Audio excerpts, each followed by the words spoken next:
So there is nothing like land acquisition.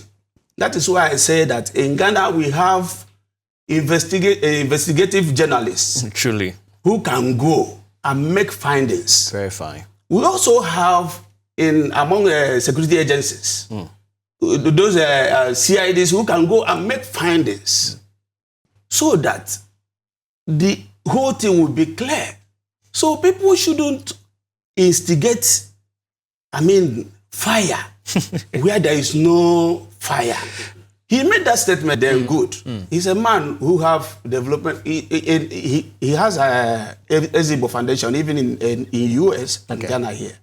He mostly bring investors here. I can't start naming his achievement because that is not the bone of content. Yeah.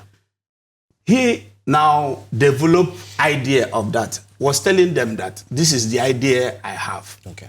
And in that said video that is trending, why are they not playing the video from the beginning? They just cut off from where he made. So you think there is an agenda against it's the work of enemies. Because since he was crowned a king, since 12 years ago till now, whenever the festival is coming on, we always face challenges.